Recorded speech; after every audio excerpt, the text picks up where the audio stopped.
Good Sunday evening. It's NTV Chief Meteorologist Eddie Shear. 9:18 p.m. Certainly feels like 10:18 p.m. At least to me it does. Perhaps not to you folks at home. Watching this, maybe wishing you were in bed right now, or maybe a lot of folks are already in bed right now. I know my little girl didn't know anything about the time change, so 6:30 her normal wake-up time. That was 5:30 this morning, so it's been a bit of a long day for me. That being said, wanted to give you a weather update for tomorrow because I am expecting some high winds across many areas of Newfoundland and parts of Labrador, mainly tomorrow afternoon into tomorrow evening. And also the threat is there for some heavy rain and some heavy snows. Heavy snow mainly in Labrador as we go throughout tonight and tomorrow too. So getting a look at the weather alerts from Environment Canada, wind warnings up for the Avalon Peninsula, South Coast, West Coast, much of Notre Dame, Bonavista Bays for those high winds as we go into tomorrow afternoon and tomorrow evening. Gusting at least to 80, perhaps over 110 in spots. Special weather statements up as well. Into the southern area of Newfoundland, rainfall warnings up, Burge-Aramia and Channel Port aux Basques for heavy rainfall for tomorrow, possibly over 50 millimeters for some areas in the warned areas. And winter storm warnings up for the Churchill Valley, Churchill Falls, and Hopedale and vicinity for heavy snow as we go throughout tomorrow into tomorrow night from our area of low pressure. Snowfall could exceed 20 or 30 centimeters for some areas in the winter storm warned areas. Satellite and radar showing nothing much on the go right now, just some clouds moving in. We can see them there skirting on in. Across the Maritimes, rainfall is moving in as well. On the island, not a whole lot happening just yet, and it will stay that way until about tomorrow morning. Area of low pressure beginning to get its act together well to our southwest right now. You can see the kind of ingredients of our low coming together. On the eastern side of it, we have the rain already gathering some steam across New England, pushing into the Maritimes. On the cold side, we've got some snow flurries, some snow pushing through western Pennsylvania, getting back into Michigan, southern parts of Ontario, and even parts of Quebec. So these are the ingredients for our area of low pressure. The other ingredient that's necessary in combination with several atmospheric things is basically some high winds aloft in the jet stream. So when you get some high winds aloft, a core of high winds is called a jet streak. And when those winds get really high, the jet streaks get really strong and they can help develop some very intense areas of low pressure. So what I'm showing you now is essentially what the jet stream looks like this evening. And as we go through the next roughly 12 hours, we're going to begin to see a core of very high winds develop in the Atlantic, east of the northeastern United States, and right over Atlantic Canada and Newfoundland and Labrador. And as this wind speed begins to increase, we're going to see an area of low pressure rapidly intensify on the northwest side of the jet stream, known as the poleward exit region. This is where the divergence aloft, meaning the air is essentially being sucked up from the surface and being spit out at the top of the jet stream, at the top of this jet circulation here, is sitting somewhere up in here. So this area of low pressure is developing in this area here. Didn't mean to do that. And basically,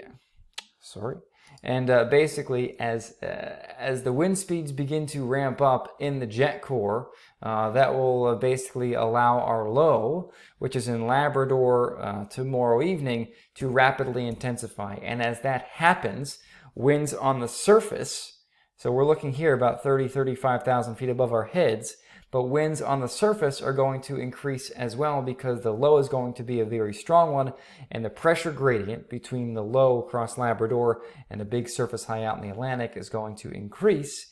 And as that happens, we see very high winds across Newfoundland, which is why I'm concerned about the high wind speeds tomorrow almost above all else, because this area of low pressure developing is going to be a very, very deep and rapidly intensifying low, and lows like that can often bring some very intense wind speed for several hours. Very intense wind speeds for several hours. So here's Futurecast. Will take us through tonight, showing some rain pushing into eastern Labrador by midnight. Still quiet on the island by tomorrow morning, and snow just getting going in western Labrador. As we go throughout midday tomorrow, rain becomes heavy times across western Newfoundland by lunchtime. Rain falling across much of eastern and southeastern Labrador and about as far north as Hopedale as we begin the day. And the snow will just be beginning to ramp up in intensity around Churchill Falls. But remember, I was talking about this low is developing and intensifying. So as that happens, the precipitation will generally get more intense on the north and west side of the low as we go into tomorrow evening. So basically from Nain back to Churchill Falls, going to be snowing very heavily for you by tomorrow evening, perhaps several centimeters an hour. On the eastern side of it, we have heavy rain tomorrow evening, but also what I want you to notice is these isobars here. Look how tightly packed they are across Newfoundland.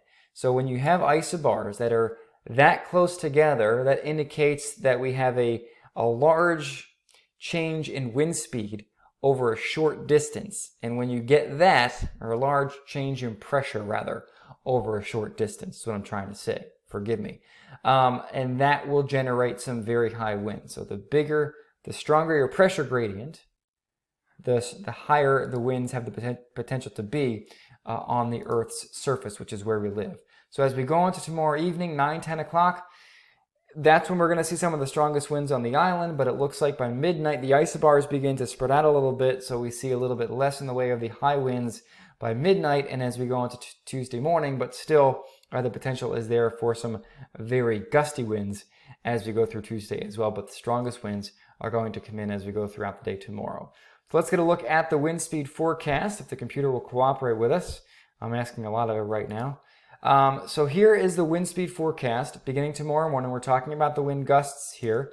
Watch this. As we go into midday tomorrow, that's when that low begins to intensify. So at that point, we're seeing winds along the south coast gusting 80, 90 kilometers per hour. Even in Corner Brook, the potential is there for seeing some fairly high gusts. And if you think these wind gusts are high, wait till we get to 3 o'clock in the afternoon.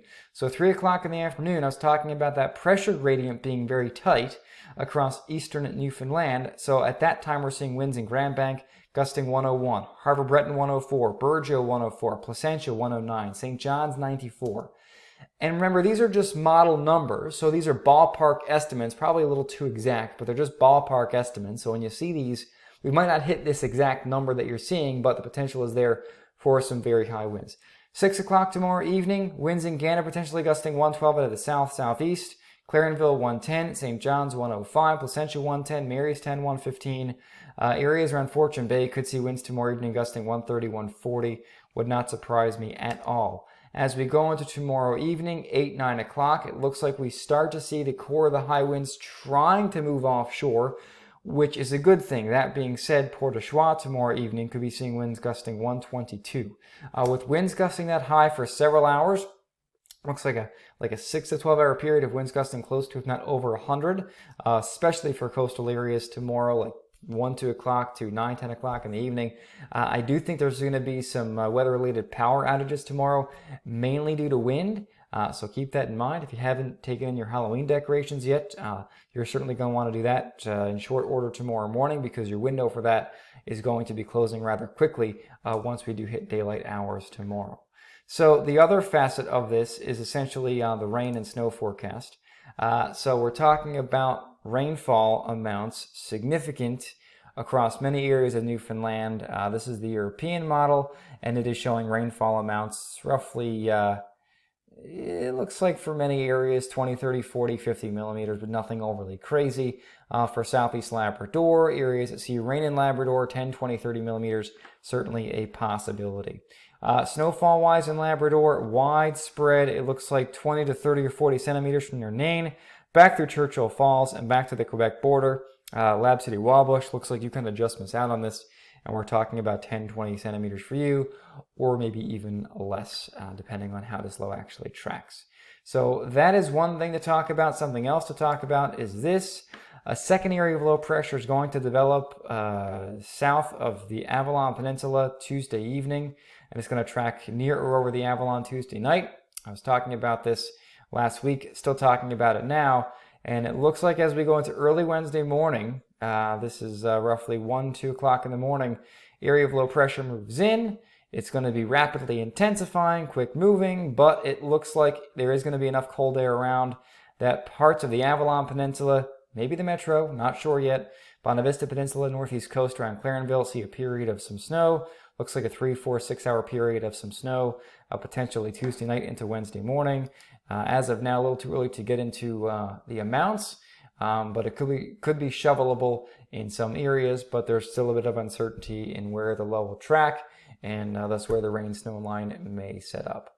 So we'll talk about that more tomorrow, but again, going to be very windy, so keep that in mind as we go throughout tonight and tomorrow, and just stay safe and, I suppose, batten down the hatches, as they say.